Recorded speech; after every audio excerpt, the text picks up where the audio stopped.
Hey guys और WhatsApp. तो क्या हालचाल है आप सबके। आई होप कि जैसे भी हो बहुत सही हो। तो दोस्तों आज की जो कहानी है वो हमसे श्रेया ने शेयर करी है। थैंक यू श्रेया अपनी ये सच्ची कहानी हमसे शेयर करने के लिए।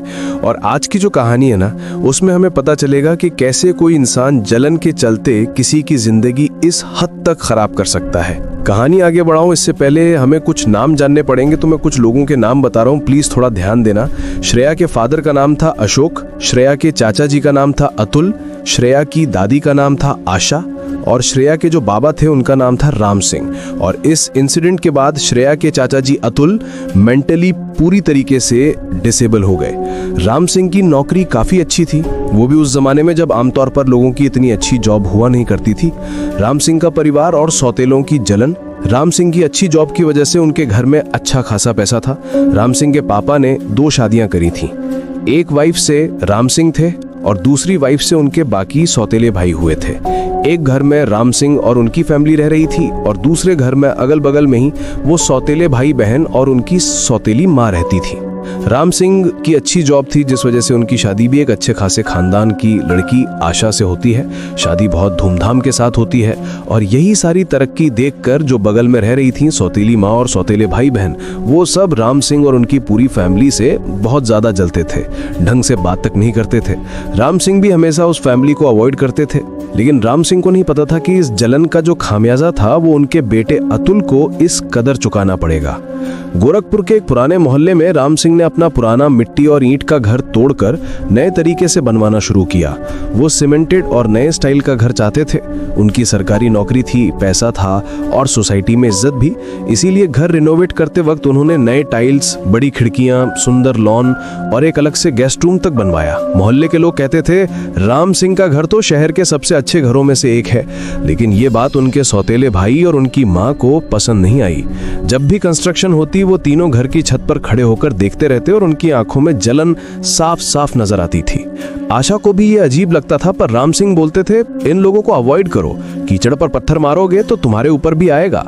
जब ये घर पूरा बन जाता है तो राम सिंह अपनी वाइफ आशा और अपने दोनों बेटे अतुल और अशोक के साथ घर में गृह प्रवेश करते हैं। उस दिन घर में बहुत खुशियां थी, सबको लगा कि ये घर उनके लिए नई शुरुआत होगी, लेकिन राम सिंह को नहीं पता था कि इस घर की दीवारों के पीछे एक बड़ी नफरत छुप कर बैठी है जो आने वाले दिनों में इनके परिवार का सुख और चैन दोनों छीनने वाली थी।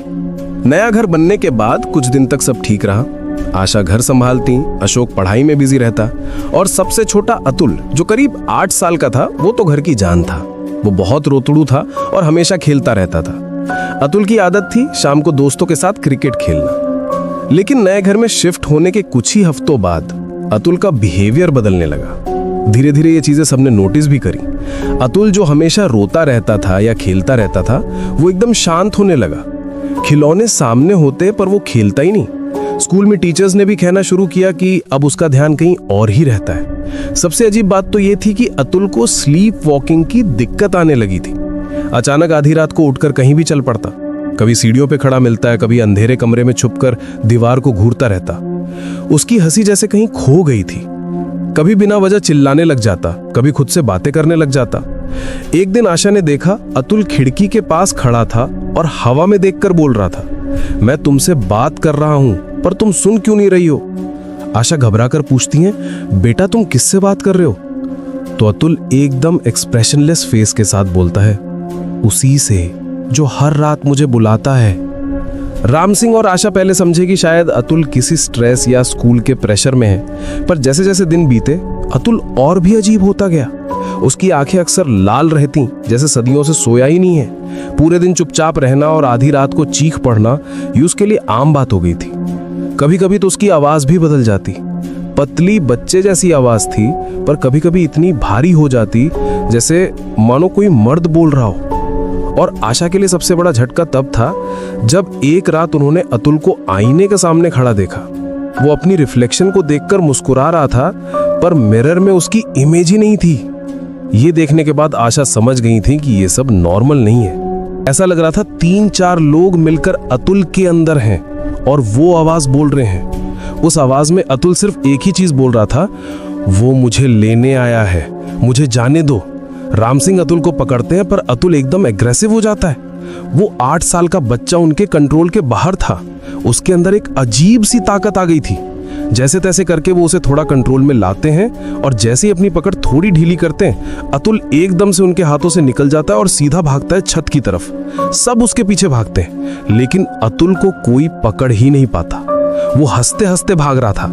जब ये सब छत पर जाते हैं तो देखते हैं कि अतुल तो छत में था ही नहीं। दरअसल अतुल ने उसी रात को, रात के 3-4 बज रहे होंगे, छत से छलांग मार दी थी। काला जादू का पर्दाफाश और बुरा अंजाम।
अतुल की मां आशा वहीं पर बेहोश हो जाती हैं। राम सिंह भागते हैं, अतुल को उठाते हैं और पड़ोसियों के पास जाते हैं। अतुल को उठाकर सीधा हॉस्पिटल निकल जाते हैं। अतुल की बहुत बुरी कंडीशन थी, लेकिन थैंकफुली वो बच जाता है।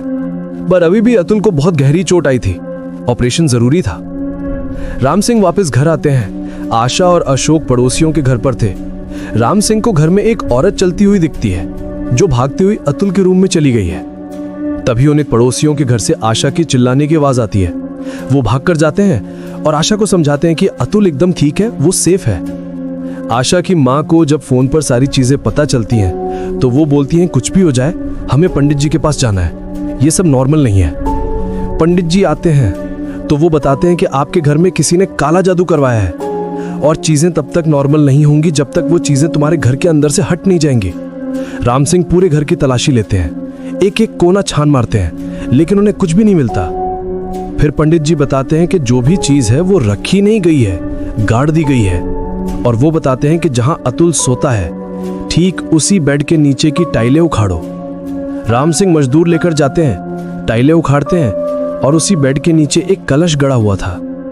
वो कलश को खोलते नहीं है, सीधा पंडित जी के पास ले आते हैं। पंडित जी बताते हैं कि घर के पीछे जहां पीपल का पेड़ होगा, उसके पास जाकर इस कलश को गाड़ाओ।